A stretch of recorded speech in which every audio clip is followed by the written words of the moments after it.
So hello guys, myself Dr. Tabshir and welcome to another video. അപ്പോൾ നമ്മൾ കുറച്ച് നാളത്തെ ഗ്യാപ്പിന് ശേഷമാണ് വീണ്ടും കണ്ടുമുട്ടുന്നത് അല്ലേ? എനിക്ക് തോന്നുന്നു ഏകദേശം ഒരു മാസമായി നമ്മൾ ലാസ്റ്റ് വീഡിയോ അപ്ലോഡ് ചെയ്തിട്ട്. അപ്പോൾ ആ ഗ്യാപ്പ് വരാനുള്ള കാരണം നിങ്ങൾക്ക് ഏകദേശം തംബ്നെയിൽ കണ്ടപ്പോൾ മനസ്സിലായിട്ടുണ്ടാവും. കയ്യിന് ചെറിയൊരു പണി കിട്ടി, ഫുട്ബോൾ കളിക്കുമ്പോൾ ഒന്ന് വീണു, ഒരു ചെറിയ ഫ്രാക്ചർ ഉണ്ട് പ്രോക്സിമൽ 1/3 ഓഫ് റേഡിയസിൽ. അപ്പോൾ അത് കാരണം വന്ന ഡിലേ ആണ്. അപ്പോൾ ഇങ്ങനെ ഫ്രാക്ചർ സംഭവിച്ചപ്പോൾ ഞാൻ ആദ്യം കുറച്ച് ഡെസ്പ് ചെയ്യുന്നു. ലൈക്ക് കയ്യിന് പണി കിട്ടിയല്ലോ, ഇനി കുറച്ച് നാളത്തേക്ക് കളിക്കാൻ പറ്റില്ല. അപ്പം ആദ്യം കുറച്ച് 4-5 ദിവസം ഡെസ്പിൽ അങ്ങനെ പോയി. പിന്നെ വിചാരിച്ചപ്പോൾ എന്തായാലും തട്ടി എന്ത് ചെയ്യുക, നമുക്ക് സ്ഥിരം ചെയ്യുന്ന കാര്യങ്ങളൊക്കെ കണ്ടിന്യൂ ചെയ്യാമെന്ന് വിചാരിച്ചിട്ട് ആദ്യം ഡ്യൂട്ടിക്ക് പോയി തുടങ്ങിയപ്പോൾ പിന്നെ ഇങ്ങനെ ആലോചിച്ചു, കുറേ ദിവസമായല്ലോ വീഡിയോ അപ്ലോഡ് ചെയ്തിട്ട്, അങ്ങനെ ചെയ്യണോ ചെയ്യണ്ടേ അങ്ങനത്തെ ഒരു മൈൻഡായിരുന്നു കുറേ ദിവസം. പിന്നെ അവസാനം വിചാരിച്ചു വീഡിയോ ഇപ്പോൾ എന്തുകൊണ്ടാണ് ചെയ്യാണ്ടിരിക്കേണ്ട ആവശ്യം, കാരണം കയ്യിന് മാത്രം, അത് ലെഫ്റ്റ് ഹാൻഡിന് മാത്രം ചെറിയൊരു പ്രശ്നമേ ഉള്ളൂ, നീറ്റെല്ലാം അടുക്കാറായി. അപ്പം ഇപ്പം നമ്മൾ എന്തായാലും വീഡിയോ ചെയ്യണം. പ്രത്യേകിച്ച് ഞാൻ ഈ മെമ്മറി ഹാക്സ് എന്ന് പറഞ്ഞൊരു വീഡിയോ ചെയ്യണമെന്ന് പ്ലാൻ ചെയ്ത് നിൽക്കുമ്പോഴാണ് ഈ കാര്യം സംഭവിക്കുന്നത്. അപ്പോൾ നീറ്റിന് മുമ്പ് ഈ കാര്യം നിങ്ങൾക്ക് പറഞ്ഞു തരണമെന്ന് എനിക്കൊരു ആഗ്രഹം ഉണ്ടായിരുന്നു. കാരണം ഇതിൽ നമ്മൾ കുറേ മെമ്മറി ടെക്നിക്സും എങ്ങനെ നമ്മൾ ലോങ് ടൈം മെമ്മറി മെയിൻറ്റെയിൻ ചെയ്യുന്നുള്ളതും മാത്രമല്ല റിവിഷൻ നമ്മൾ എഫക്റ്റീവ്ലി എങ്ങനെ ചെയ്യുന്നുള്ള കാര്യങ്ങളൊക്കെയാണ് നമ്മളിതിൽ കൺവേ ചെയ്യാൻ പോകുന്നത്. സോ ഇത് നിങ്ങൾക്ക് ഡെഫിനറ്റ്ലി യൂസ്ഫുൾ ആയിരിക്കും. അപ്പോൾ മെമ്മറി ഹാക്സ് എന്ന് ഞാൻ പറയുമ്പോൾ ഞാൻ ഇതിൻ്റെ അടിയിൽ തന്നെ എഴുതി വെച്ചിട്ടുണ്ട് practical tips to improve memory. അപ്പോൾ പ്രാക്ടിക്കൽ നിങ്ങൾക്ക് മെമ്മറി എങ്ങനെ ഇമ്പ്രൂവ് ചെയ്യുന്നുള്ളത് നിങ്ങൾക്ക് ഗൂഗിളിലോ യൂട്യൂബിലൊക്കെ പോയി സെർച്ച് ചെയ്യാൻ പറ്റും. അപ്പോൾ നിങ്ങൾക്ക് ഒരുപാട് കാര്യങ്ങളോട് കിട്ടും. ലൈക്ക് ഇത്ര തവണ റിവൈസ് ചെയ്താൽ നിങ്ങളുടെ മെമ്മറി കൂടും, അല്ലെങ്കിൽ how to sharpen your memory in 30 seconds, അങ്ങനത്തെ കുറേ സാധനങ്ങളുണ്ടാവും. അപ്പോൾ അങ്ങനത്തെ തിയറീസോ അല്ലെങ്കിൽ എക്സ്ട്രീം തിങ്സ് ഒന്നുമില്ല ഞാൻ പറയാൻ പോകുന്നത്. ഞാനിവിടെ പറയാൻ ഉദ്ദേശിക്കുന്നത് പ്രാക്ടിക്കൽ കാര്യങ്ങളാണ്. അതായത് എൻ്റെ ലൈഫിൽ എനിക്ക് ഭയങ്കര യൂസ്ഫുൾ ആണെന്ന് തോന്നിയ കുറേ മെത്തേഡ്സ്. ലൈക്ക് പല കാര്യങ്ങളും നമുക്ക് ലൈഫിൽ യൂസ് ചെയ്യുമ്പോൾ മനസ്സിലാവുമല്ലോ, ഈ മെത്തേഡ് യൂസ് ചെയ്യുമ്പോൾ എൻ്റെ മെമ്മറി കുറേ കാലം നിൽക്കുന്നുണ്ട്. അതുപോലെ ഇതേപോലത്തെ മെത്തേഡ്സ് യൂസ് ചെയ്യുന്ന സ്റ്റുഡൻസ് എക്സെപ്ഷനലി പെർഫോം ചെയ്യുന്നത് ഞാൻ കണ്ടിട്ടുണ്ട്. ലൈക്ക് ഇത് കോൺഷ്യസ്ലി അല്ലെങ്കിൽ സബ് കോൺഷ്യസ്ലി പലരും ഇതിൽ പല മെത്തേഡ്സും പഠിക്കാൻ വേണ്ടിയിട്ട് യൂസ് ചെയ്യുന്നുണ്ട്. അപ്പോൾ ഈ കുറച്ച് മെത്തേഡ്സ് യൂസ് ചെയ്ത് കഴിഞ്ഞാൽ നമുക്ക് മെമ്മറി ലോങ് ടേം ആയിട്ടുണ്ടാകും, അല്ലെങ്കിൽ എക്സാംസിന് നമുക്ക് നന്നായിട്ട് പെർഫോം ചെയ്യാൻ പറ്റും. അപ്പോൾ അങ്ങനത്തെ കുറച്ച് ടെക്നിക്സ് ഡിസ്കസ് ചെയ്യലാണ് നമ്മുടെ ലക്ഷ്യം. So without any further delay നമുക്ക് വീഡിയോയിലോട്ട് പോകാം. അപ്പോൾ വീഡിയോയിലോട്ട് പോകുന്നതിന് മുമ്പ് നിങ്ങൾ ഈ ചാനൽ ആദ്യമായിട്ട് കാണുന്നവരാണെങ്കിൽ, നിങ്ങൾ ഈ ചാനൽ ഇതുവരെ സബ്സ്ക്രൈബ് ചെയ്തിട്ടില്ലെങ്കിൽ ഡെഫിനറ്റ്ലി ഈ ചാനൽ സബ്സ്ക്രൈബ് ചെയ്യാം. ഓക്കെ, അപ്പോൾ നമുക്ക് വീഡിയോയിലോട്ട് പോകാം. Is anxiety really A problem? ഇത് പലരും പറയുന്നൊരു കാര്യമാണ്. അതായത് സാറേ എനിക്ക് പേടി കാരണമാണ് പഠിക്കാൻ പറ്റാത്തതെന്നുള്ളത്. അപ്പം ഇത് ഞാൻ സ്ഥിരമായിട്ട് കുട്ടികൾക്ക് പറഞ്ഞു കൊടുക്കാറുള്ളതാണ്. ആങ്സൈറ്റി എന്ന് പറഞ്ഞാൽ ഒരു മോശം ട്രെൻഡല്ല. ഏതൊരു മോശം ട്രെൻഡാണെങ്കിൽ we would have never acquired it through evolution. കാരണം എവല്യൂഷനിലൂടെ നമുക്ക് എന്ത് ചെയ്യുള്ളൂ, നല്ല ക്വാളിറ്റീസേ കിട്ടുള്ളൂ. അപ്പോൾ എന്തുകൊണ്ടാണ് നമുക്ക് ആങ്സൈറ്റി വന്നത്? ആങ്സൈറ്റി തീരെ ഇല്ലാത്ത ഒരാളാണെങ്കിൽ ഇപ്പോൾ ഒരു സുനാമി വരിക എന്ന് പറഞ്ഞു കഴിഞ്ഞാൽ അയാൾ അവിടെ തന്നെ ഇരിക്കും. അപ്പോൾ അയാൾ എന്ത് ചെയ്യും, മരിച്ചു പോകും. അപ്പോൾ നമ്മുടെ ബോഡിക്ക് ഡിഫെൻസീവായിട്ടും ഹൈ പ്രൊഡക്റ്റീവ്നെസ് കൂട്ടാനും വേണ്ടി ഉണ്ടാക്കിയ ഒരു സാധനമാണ് ആങ്സൈറ്റി. അത് എക്സ്പ്ലെയിൻ ചെയ്യുന്ന ഒരു കർവാണ് എർക്കീസ്-ഡോഡ്സൺ കർവ്. എർക്കീസ്-ഡോഡ്സൺ കർവിൽ നമ്മൾ കമ്പയർ ചെയ്യുന്നത് ഈ എക്സ് ആക്സിസിൽ വരുന്നത് അറൗസലും നമ്മൾ വൈ ആക്സിസിൽ വരുന്ന പെർഫോമൻസുമാണ്. ഓക്കെ, അപ്പോൾ നമ്മൾ അറൗസൽ അല്ലെ ആങ്സൈറ്റി ഇങ്ങനെ കൂടി വരുമ്പം ശരിക്കും ഇൻഫാക്ട് നമ്മളെ പെർഫോമൻസ് കൂടുകയാണ്. തീരെ ആങ്സൈറ്റി ഇല്ലാത്ത ഒരാൾ പഠിക്കൂല. 2 മാസം കഴിഞ്ഞിട്ടാണ് നീറ്റ് എന്ന് പറഞ്ഞാൽ അയാൾക്ക് ഒരു കുലുക്കം ഉണ്ടാവില്ല. ഇൻഫാക്ട് നാളെയാണ് നീറ്റ് എന്ന് പറഞ്ഞാൽ അയാൾ അവിടെ തന്നെ ഇരിക്കും. സോ അറൗസൽ കൂടുമ്പോൾ ആങ്സൈറ്റി കൂടുമ്പം അറ്റ് ടു എ പോയിന്റ് നമ്മളെ പെർഫോമൻസ് കൂടി വരികയാണ്. So anxiety is actually helping you. ആ ഒരു സ്ട്രെസ് ഉണ്ടെങ്കിൽ നമുക്കൊരു ഫയർ ഉണ്ടാവുള്ളൂ, ലൈക്ക് പഠിക്കാനുള്ളൊരു എനർജി ഉണ്ടാവുള്ളൂ. അപ്പോൾ up to a point anxiety നമ്മളെ പെർഫോമൻസ് കൂട്ടി കൊണ്ടുവരാണ്. തീരെ ആങ്സൈറ്റി ഇല്ലാത്ത ഒരാൾക്ക് എൻട്രൻസ് കിട്ടില്ല. അത് ഞാൻ എഴുതി ഒപ്പിട്ട് തരാം. സോ ഇനി ഈ പോയിന്റ് കഴിഞ്ഞാലാണ് ആങ്സൈറ്റി പ്രശ്നമാവുക. അപ്പോൾ നമ്മൾ എങ്ങനെ മനസ്സിലാക്കും ആ പോയിന്റ് കഴിഞ്ഞു എന്ന്? ആ പോയിന്റ് കഴിഞ്ഞാൽ ആങ്സൈറ്റി സിംറ്റമാറ്റിക് ആവും. ലൈക്ക് ഇറ്റ്സ് മാനിഫെസ്റ്റ് ലൈക്ക് ചിലർക്ക് ചെസ്റ്റ് പെയിൻ ആവും, ചിലർക്ക് ഭയങ്കര പാൽപിറ്റേഷൻസ് ആവും, ചിലർക്ക് ഭയങ്കര സ്വെറ്റിംഗ് ആവും, ചിലർക്ക് റെസ്റ്റ്ലെസ്നെസ് ആവും. അങ്ങനെ ആങ്സൈറ്റി നിങ്ങൾക്ക് മാനിഫെസ്റ്റ് ചെയ്യുന്നുണ്ടെങ്കിൽ ആ ആങ്സൈറ്റിയാണ് പ്രശ്നക്കാരൻ. അതിന് ചിലപ്പോൾ നമ്മൾ ട്രീറ്റ് ചെയ്യേണ്ടി വരും. സോ നമ്മൾ ഈ പറഞ്ഞ പോലെ പ്രശ്നക്കാരനായ ആങ്സൈറ്റി വളരെ കുറച്ച് പേർക്കേ ഉള്ളൂ. 95% കുട്ടികളുടെയും അവർ ആങ്സൈറ്റി എന്ന് വിളിക്കുന്നത്, അവരെ സഹായിക്കാൻ ശ്രമിക്കുന്ന ഈ ഫിയറിനെയാണ് അവർ ആങ്സൈറ്റി എന്ന് വിളിക്കുന്നത്. സോ ആങ്സൈറ്റി ഒരു പ്രശ്നക്കാരനല്ല. ആങ്സൈറ്റി ഇൻഫാക്ട് നിങ്ങളെ മെമ്മറി കൂട്ടാനാണ് സഹായിക്കുന്നത് അല്ലെങ്കിൽ ട്രൈ ചെയ്യുന്നത്. ഇനി കോറിലേഷണൽ മെത്തേഡ് എന്നൊരു മെത്തേഡ് ഉണ്ട്. ഇതെന്ന് പറഞ്ഞു കഴിഞ്ഞാൽ ബേസിക്കലി ഒരു പുതിയ വാക്ക് പഠിക്കാൻ, ഇപ്പോൾ ബയോളജിക്ക് പഠിക്കുമ്പോൾ നമുക്ക് ഒരുപാട് ആനിമൽ കിങ്ഡം, പ്ലാന്റ് കിങ്ഡം ഒക്കെ പഠിക്കുമ്പോൾ നിങ്ങൾ ഒരുപാട് പുതിയ വാക്കുകൾ പഠിക്കുന്നുണ്ട്. അപ്പോൾ ഒരു പുതിയ വാക്കുകൾ പഠിക്കാൻ നമുക്ക് ഹെൽപ്ഫുൾ ആയ ഒരു മെത്തേഡാണ് കോറിലേഷൻ മെത്തേഡ്. അപ്പോൾ നിങ്ങൾക്ക് ഒരു UG സ്റ്റുഡൻ്റ് ആണെങ്കിൽ ഞാനിപ്പോൾ എക്സാമ്പിൾ പറഞ്ഞുതരാം. ലൈക്ക് നിങ്ങൾ ആലോചിക്കുക, നിങ്ങൾ ആനിമൽ കിങ്ഡം പഠിക്കുമ്പോൾ നിങ്ങൾ ഫൈലം, പോരിഫെറ, സീലൻട്രേറ്റ അങ്ങനെ പഠിച്ചു പോകും അല്ലേ? അപ്പോൾ ഈ പോരിഫെറ എന്നുള്ള വാക്ക് ഞാൻ +1 ആദ്യമായിട്ട് കേൾക്കുമ്പോൾ ഞാനത് ആലോചിച്ച് വെച്ചാൽ പോരിഫെറ എന്ന് പറഞ്ഞാൽ it something new to me. അപ്പോൾ പോരിഫെറ എന്ന് പറഞ്ഞ വാക്ക് ഔട്ട് ഓഫ് ദി ബ്ലൂ എനിക്ക് ആലോചിച്ചുണ്ടാക്കൽ ഭയങ്കര ബുദ്ധിമുട്ടാണ് ഒരു എക്സാം സിറ്റുവേഷനിൽ. അപ്പോൾ ഞാനിങ്ങനെ ആലോചിക്കും, it may sound very weird guys, but it's helpful. അതുകൊണ്ടാണ്. അപ്പോൾ പോരിഫറ എന്നാണെങ്കിൽ ഞാൻ ആലോചിച്ചൊക്കെ പോരിഫറ, അതിൽ എനിക്ക് അറിയുന്നതിനുള്ള പോരി എന്ന് പറഞ്ഞു കഴിഞ്ഞാൽ പൊരിക്കും. അപ്പോൾ ഞാൻ പറഞ്ഞില്ല, it's may sound very extremely weird, but ഞാൻ ആലോചിച്ചൊക്കെ പൊരിക്കും. അപ്പോൾ പൊരിക്കും എന്ന് ആലോചിച്ച് നോക്കി കഴിഞ്ഞാൽ എനിക്കൊരു എക്സാം സിറ്റുവേഷനിൽ പോരിഫറ എന്നുള്ള കാര്യം ഔട്ട് ഓഫ് ബ്ലൂ ആലോചിച്ചുണ്ടാക്കുന്നതിനേക്കാൾ എത്രയോ സുഖമാണ് എന്ത് പൊരിക്കും എന്ന് ആലോചിക്കുന്നത്. അപ്പോൾ ഞാൻ ആലോചിക്കും ആനിമൽ കിങ്ഡത്തിലെ first phylum it's got something, it's somehow related to the word പൊരിക്കും. അപ്പോൾ പൊരിക്കും എന്ന് പറഞ്ഞാൽ പോരിഫറ അങ്ങനെ കിട്ടും. ഓക്കെ, ഞാൻ ജസ്റ്റ് റാൻഡം ആയിട്ട് എക്സാമ്പിൾ പറഞ്ഞാണ്. അല്ലെങ്കിൽ നിങ്ങൾ ആലോചിച്ച് നോക്കുക, നിങ്ങൾ നമ്മളെ എന്താ പറയുക നീലക്കുറിഞ്ഞിൻ്റെ സയന്റിഫിക് നെയിം NCERT പറയുന്നുണ്ടെന്ന് തോന്നുന്നുണ്ട് അല്ലേ, സ്ട്രൊബൈലാന്തസ് കുന്തിയാന. അപ്പം ഞാൻ ആദ്യമായിട്ട് ഇത് കേട്ടപ്പം സ്ട്രൊബൈലാന്തസ് കുന്തിയാന, അപ്പോൾ അതിലേക്ക് അറിഞ്ഞൊരു വാക്ക് കുന്തം. അപ്പം ഈ ഒരു വാക്കാണ് ഞാൻ ആലോചിക്കേണ്ടതെന്ന് എക്സാമിൽ എനിക്ക് ആ ഒരു വാക്കാണ് റീകോൾ ചെയ്യേണ്ടതുണ്ടെങ്കിൽ ഞാൻ സ്ട്രൊബൈലാന്തസ് കുന്തിയാന എന്ന് ആലോചിക്കുന്നതിന് പകരം ഞാൻ കുന്തം എന്ന് ആലോചിച്ചതിന് ശേഷം പിന്നെ സ്ട്രൊബൈലാന്തസ് കുന്തിയാന എന്ന് ആലോചിക്കും. And it makes memory better. Okay, അപ്പോൾ അതിനാണ് നമ്മൾ കോറിലേഷണൽ മെത്തേഡ് എന്ന് വിളിക്കുക. അപ്പോൾ നമുക്ക് അറിയുന്ന വാക്കുകളായിട്ട് പുതിയ വാക്കുകൾ ലിങ്ക് ചെയ്ത് വെക്കുക. അപ്പം it makes recall more easier. How to convert short term memory to long term memory എന്നുള്ളതാണ്.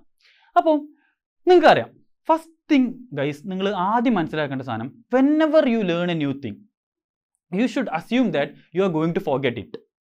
അതായത് ഒരു മെമ്മറിയും എന്ത് ചെയ്യില്ല, ലോങ് ലാസ്റ്റ് ചെയ്യില്ല. നമ്മൾ എന്ത് സാധനം പഠിച്ചാലും നമുക്ക് മെമ്മറി നമ്മളത് മറക്കും. അത് മറക്കുന്നത് ആക്ച്വലി നമുക്ക് ഗിഫ്റ്റാണ്. എല്ലാ കാര്യം ഓർത്ത് നിന്ന് കഴിഞ്ഞാൽ ബ്രെയിനിന് ഒരുപാട് ലോഡാണ്.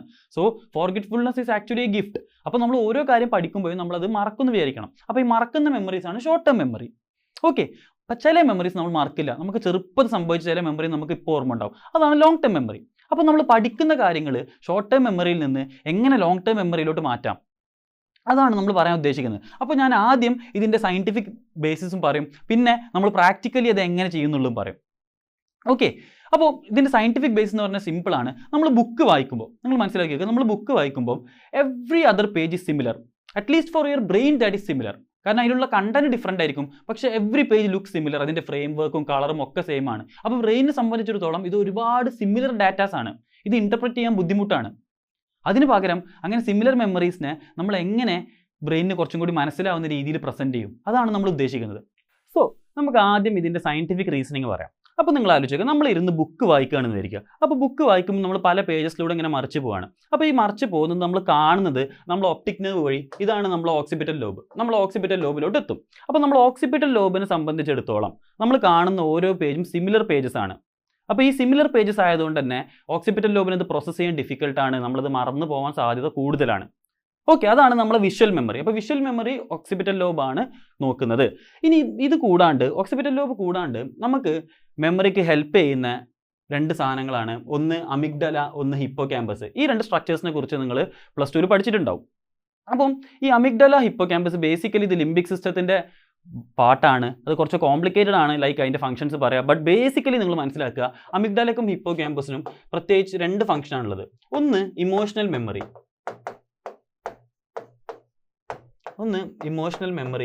രണ്ട് മെമ്മറി മോഡുലേഷൻ. മെമ്മറി മോഡുലേഷൻ എന്ന് പറഞ്ഞു കഴിഞ്ഞാൽ ഒന്നുമില്ല, ഷോർട്ട് ടേം മെമ്മറിനെ ലോങ് ടേം മെമ്മറി ആക്കുന്ന പ്രോസസ്സാണ് മെമ്മറി മോഡുലേഷൻ. അപ്പോൾ അത് ചെയ്യുന്നത് ആരാണ്? അത് ചെയ്യുന്നത് അമിഗ്ഡലയും ഹിപ്പോ ക്യാമ്പസുമാണ്. അതുപോലെ തന്നെ ഇമോഷണൽ മെമ്മറീസ് എന്ന് പറഞ്ഞു കഴിഞ്ഞാൽ നമുക്ക് ബുക്ക് വായിക്കുമ്പോൾ കിട്ടുന്ന മെമ്മറി അല്ല. നമ്മുടെ റിയൽ ലൈഫ് എക്സ്പീരിയൻസിൽ നമുക്ക് പലരോടും ഇമോഷൻസ്, നമുക്ക് നമ്മുടെ ഫാമിലിനോട് ഇമോഷൻസും അറ്റാച്ച്മെൻറ്റ് ഉണ്ടാവും. അപ്പോൾ അതുവഴി നമുക്ക് കിട്ടുന്ന മെമ്മറിയാണ് ഇമോഷണൽ മെമ്മറി. അപ്പോൾ ബേസിക്കലി നമ്മൾ ഈ വിഷ്വൽ മെമ്മറി, നമ്മൾ വായിച്ചുണ്ടാക്കുന്ന മെമ്മറി മറക്കാനുള്ള സാധ്യത കൂടുതലും, ഈ ഇമോഷണൽ മെമ്മറി നമുക്ക് ലോങ് ടേം ആയിട്ട് റീറ്റെയിൻ ചെയ്യാനുള്ള സാധ്യത കൂടുതലുമാണ്. കാരണം ഇമോഷണൽ മെമ്മറി മാത്രമല്ല അമിഗ്ഡലിൻ്റെ ഫംഗ്ഷൻ, അതിന് മെമ്മറി മോഡുലേഷനും ഉണ്ട്. അപ്പം നമ്മൾ ഇമോഷണൽ മെമ്മറി എല്ലാം ലോങ് ടേം മെമ്മറീസ് ആയിട്ട് നിൽക്കാൻ സാധ്യത കൂടുതലുണ്ട്. അപ്പോൾ അമിഗ്ഡലിൻ്റെയും ഹിപ്പോ ക്യാമ്പസിൻ്റെയും ഈ ഒരു ഫംഗ്ഷൻ എക്സ്പ്ലോയിറ്റ് ചെയ്യലാണ് നമ്മുടെ ലക്ഷ്യം. അതെങ്ങനെ ചെയ്യുന്നുള്ളത്. അപ്പോൾ നമ്മൾ വായിക്കുന്നതിന് പകരം നമുക്ക് വേറൊരാൾ ഒരു കാര്യം പറഞ്ഞു തരികയാണെങ്കിൽ, അല്ലെങ്കിൽ നമ്മൾ മറ്റൊരാൾക്ക് പറഞ്ഞു കൊടുക്കുകയാണെങ്കിൽ അവിടെ അത് കുറേ ഇമോഷണൽ മെമ്മറീസ് വരും. അതെങ്ങനെയാണ് ഞാൻ പറഞ്ഞുതരാം. ഫോർ എക്സാമ്പിൾ, ടീച്ചർ നിങ്ങൾ ക്ലാസ്സിൽ എക്സ്പ്ലെയിൻ ചെയ്യുകയാണ്. അപ്പോൾ ബുക്കിലുള്ള കാര്യങ്ങൾ തന്നെയാണ് എക്സ്പ്ലെയിൻ ചെയ്തത്, പക്ഷേ അത് ഓരോ കാര്യങ്ങളും എക്സ്പ്ലെയിൻ ചെയ്യുമ്പോൾ ടീച്ചറെ ആറ്റിറ്റ്യൂഡ് വേറെയാണ്, അല്ലെങ്കിൽ ടീച്ചർ എക്സ്പ്രഷൻസ് വേറെയാണ്, ടീച്ചർ നിൽക്കുന്ന പൊസിഷൻ വേറെയാണ്, നിങ്ങളെ ഫ്രണ്ട്സ് അപ്പോൾ ചെയ്യുന്ന കാര്യങ്ങൾ വേറെയാണ്. അപ്പോൾ അതെല്ലാം ബേസിക്കലി ഇമോഷൻസ് ആണ്. അപ്പോൾ ഈ മാഡം ഈ പറഞ്ഞിരുന്ന കാര്യം നമ്മളെ ഇമോഷണൽ മെമ്മറിയിലോട്ട് പോകും. ഓക്സിപിറ്റൽ ലോബിലോട്ട് വിഷൻ വഴി പോകുന്നതിന് പകരം ഇത് ഇമോഷണൽ മെമ്മറി ആവും. അപ്പോൾ ഇമോഷണൽ മെമ്മറി ആകുമ്പം അതെന്ത് ചെയ്യും, നമുക്ക് ലോങ് ലാസ്റ്റ് ചെയ്യാൻ പറ്റും. ഓക്കെ, അപ്പോൾ ക്ലാസ് നല്ലോണം ശ്രദ്ധിക്കണം എന്നാണ് ഞാൻ ബേസിക്കലി പറഞ്ഞു വരുന്നത്. അതൊന്നാമത്തെ കാര്യം. രണ്ടാമത്തെ കാര്യം, നമ്മൾ മറ്റൊരാൾക്ക് പറഞ്ഞു കൊടുക്കുമ്പോൾ ഒരു കാര്യം പറഞ്ഞു കൊടുക്കുമ്പോൾ നമുക്ക് 2 അഡ്വാൻറ്റേജ് ഉണ്ട്. ഒന്ന്, ഞാൻ ഈ പറഞ്ഞ പോലെ തന്നെ അവിടെയും വീണ്ടും ഇമോഷൻസ് ആണ്, അത് അമിഗ്ഡല ഡീൽ ചെയ്യുക, അത് ലോങ് ലാസ്റ്റ് ചെയ്യും. രണ്ടാമത്തെ കാര്യം, നമ്മൾ ഒരാൾക്ക് എക്സ്പ്ലെയിൻ ചെയ്യുമ്പോഴേ ആ ടോപ്പിക്ക് നമുക്ക് എത്ര ഡീപ്പായിട്ട് അറിയുന്നുള്ളത് നമുക്ക് മനസ്സിലാവുള്ളൂ. ഓക്കെ, പല കാര്യങ്ങളും നമ്മൾ പഠിച്ചു എന്ന് വിചാരിച്ച കാര്യങ്ങൾ നമ്മൾ എക്സ്പ്ലെയിൻ ചെയ്ത് തുടങ്ങുമ്പോഴേ നമുക്ക് മനസ്സിലാവുള്ളൂ നമുക്ക് ആ ടോപ്പിക്കിൽ 2 പോയിന്റ്സ് തമ്മിൽ കണക്ട് ചെയ്യാൻ പറ്റുന്നില്ല. അത് എന്തുകൊണ്ടാണ് പറ്റാത്തത്? ആ ഭാഗത്തെ കൺസെപ്റ്റ് നമുക്കറിയില്ല. അപ്പോൾ നമ്മൾ എക്സ്പ്ലെയിൻ ചെയ്യുമ്പോൾ നമ്മൾ ആ ടോപ്പിക്കിൽ വീണ്ടും വീണ്ടും വീണ്ടും ഡെവലപ്പ് ചെയ്ത് വരും, നമ്മൾ അതിൽ ഇമ്പ്രൂവ് ആയിട്ട് വരും. So that brings to my favourite quotation. Albert Einstein പറഞ്ഞ പോലെ, if you can't explain it to a 6-year-old you don't understand it yourself എന്നാണ് പറയാം. അപ്പോൾ നമ്മൾ ഒരു ടോപ്പിക്ക് പഠിച്ചു എന്ന് പറയണമെന്നുണ്ടെങ്കിൽ അതിൽ നമുക്കൊരു 6 വയസ്സുകാരൻ നമ്മളോട് ആ ടോപ്പിക്കിനെ കുറിച്ച് ചോദിച്ചാൽ പോലും നമുക്ക് പറഞ്ഞു കൊടുക്കാൻ പറ്റണം. ലൈക്ക് ഒന്നും അറിയാത്ത ഒരാൾക്കും അതിനെപ്പറ്റി അതിൻ്റെ ഏറ്റവും ബേസിക് ലെവലിലോട്ട് പോയിട്ട് നമുക്ക് പറഞ്ഞു കൊടുക്കാൻ പറ്റണം. എന്നാൽ മാത്രമേ നമ്മൾ ആ ടോപ്പിക്ക് പഠിച്ചു എന്ന് പറയാൻ പറ്റുള്ളൂ. ഓക്കെ അല്ലേ? സോ ഈ ഒരു ടെക്നിക്ക്, ബിലീവ് മീ ഗൈസ്, ഇത് എനിക്ക് ഭയങ്കര യൂസ്ഫുൾ ആയിട്ട് തോന്നിയ കാര്യമാണ്. ലൈക്ക് ഒരു ബുക്ക് എടുത്ത് കുറേ വായിച്ച് പഠിക്കുന്നതിന് പകരം ക്ലാസ് നന്നായിട്ട് ശ്രദ്ധിക്കുക, ഒന്നാമത്തെ കാര്യം. അപ്പോൾ തന്നെ നമ്മളെ മെമ്മറി കൂടും. നമുക്ക് പറയുന്ന പല കാര്യങ്ങളും ക്ലാസ്സിലെ മെമ്മറീസ് ആയിരിക്കും ബുക്കിലെ മെമ്മറിനേക്കാളും. കാരണം ബുക്കിലെ മെമ്മറീസ് സിമിലർ ആണ്. രണ്ടാമത്തെ കാര്യം, നമ്മൾ പഠിച്ചൊരു കാര്യം മറ്റൊരാൾക്ക് എക്സ്പ്ലെയിൻ ചെയ്യാൻ നോക്കുക. And every time you try to explain you will get improved. Okay, so നമുക്ക് നമ്മൾ അടുത്ത മെത്തേഡ് നോക്കാം. അപ്പോൾ ഇനി ഞാൻ പറയാൻ പോകുന്നത് റിവിഷൻ ഹെൽപ്പ് ചെയ്യുന്ന 2 മെത്തേഡ്സ് ആണ്. അപ്പോൾ നിങ്ങളിപ്പോൾ നീറ്റ് UGക്ക് പ്രിപ്പയർ ചെയ്യുന്ന കുട്ടികളാണെങ്കിൽ നിങ്ങൾക്ക് 2 മാസം കൂടി കഴിഞ്ഞ എക്സാം ആണ്, നിങ്ങൾ അധിക പേര് റിവിഷൻ്റെ ഫേസിലായിരിക്കും. അപ്പോൾ റിവിഷനെ ഹെൽപ്പ് ചെയ്യുന്ന 2 രീതികൾ ഞാൻ പറയാം.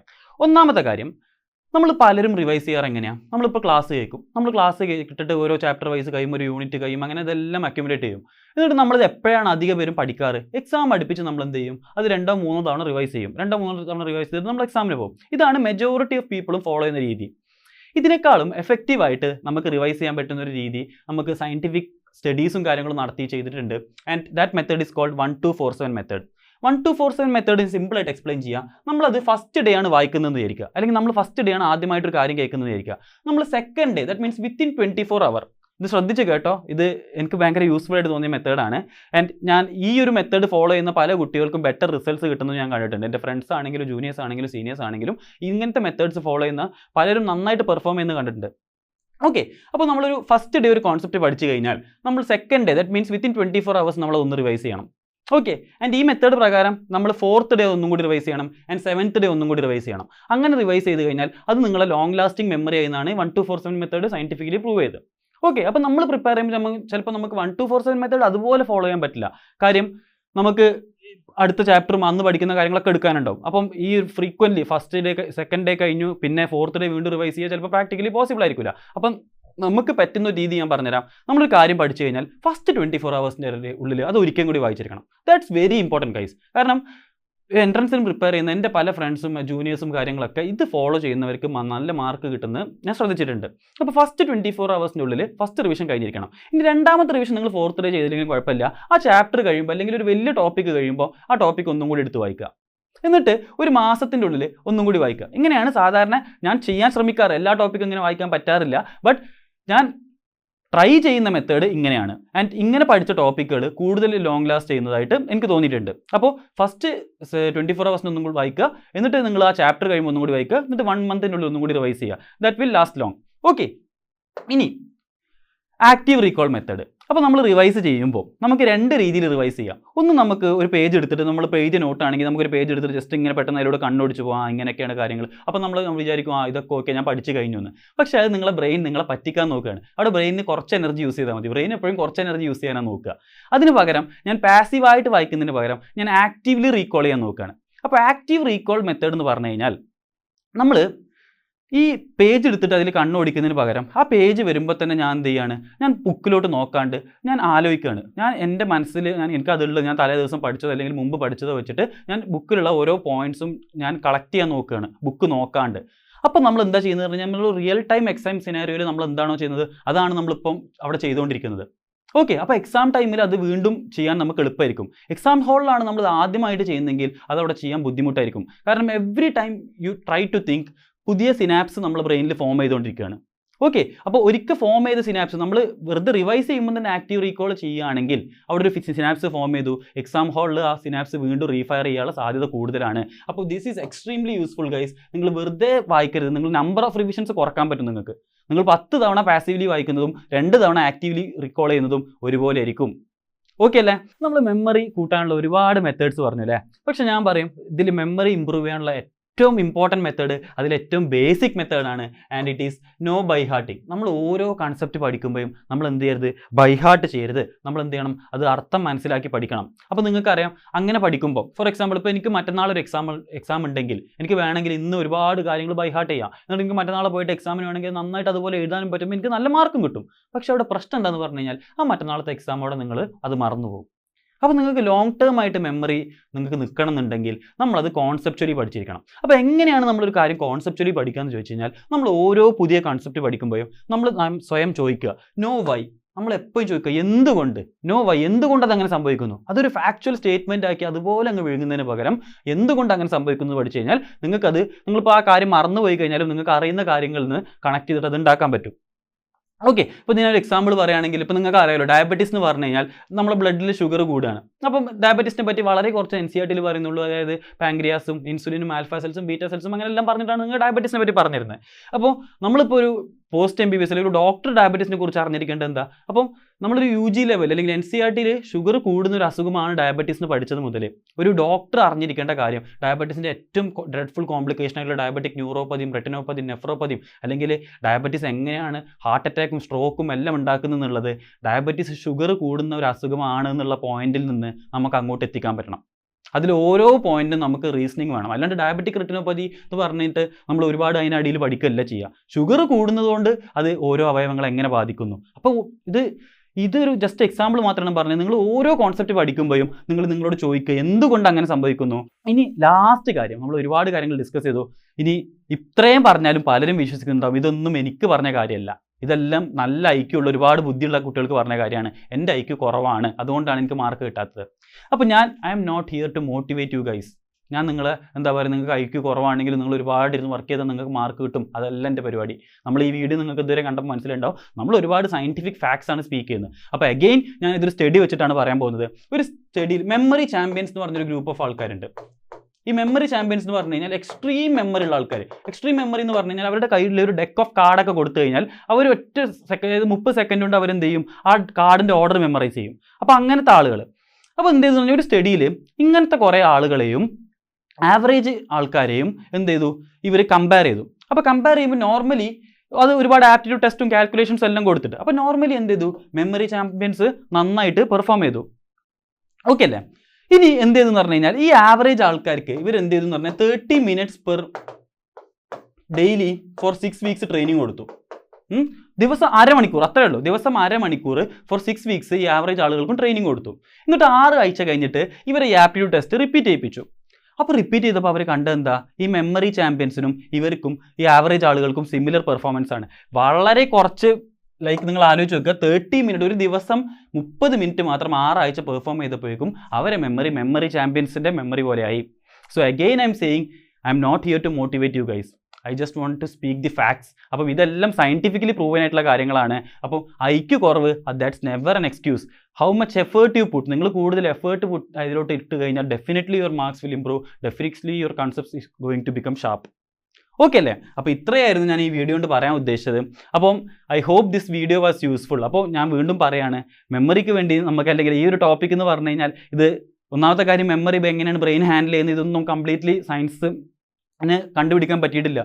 ഇറ്റ്സ് സ്റ്റിൽ റിസർച്ച് നടക്കുന്ന ഏരിയയാണ്. അപ്പോൾ അതിൻ്റെ ഒരു അപ്ലിക്കേഷൻ നമ്മളെ പ്രാക്ടിക്കൽ ലൈഫിലോട്ട് ഇത് എങ്ങനെ യൂസ് ചെയ്യാം, നമ്മൾ പ്രാക്ടിക്കൽ ലൈഫിലോട്ട് എങ്ങനെ നമുക്ക് മെമ്മറി ലോങ് ടേം ആയിട്ട് ലാസ്റ്റ് ചെയ്യാൻ ഹെൽപ്പ് ചെയ്യാം എന്നുള്ളതൊക്കെ ഡിസ്കസ് ചെയ്യലായിരുന്നു നമ്മുടെ ഈ വീഡിയോൻ്റെ ലക്ഷ്യം.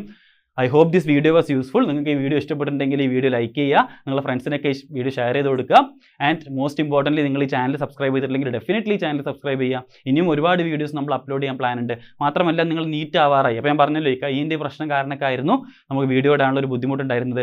അപ്പോൾ നീറ്റിനോട് അടുപ്പിച്ച് നമ്മൾ MCQ ഹാക്സ് ട്രിക്സിൻ്റെ ഷോർട്സ് ഒക്കെ സ്റ്റാർട്ട് ചെയ്തിരുന്നു അല്ലേ, 2 ഷോർട്സ് ഇട്ടിട്ടുണ്ട്. അപ്പം അടുത്ത ഒരു 3 day ഗ്യാപ്പിൽ ഒരു 5 ഷോർട്സ് വരുന്ന രീതിയിൽ ട്രിക്സിൻ്റെ ഷോർട്സും കാര്യങ്ങളൊക്കെ വരുന്നതായിരിക്കും. അപ്പോൾ നിങ്ങൾക്ക് അതിൻ്റെ അപ്ഡേറ്റ്സ് കിട്ടണമെന്നുണ്ടെങ്കിൽ ഡെഫിനറ്റ്ലി ചാനൽ സബ്സ്ക്രൈബ് ചെയ്യുക. So see you in the next video. Till then, bye.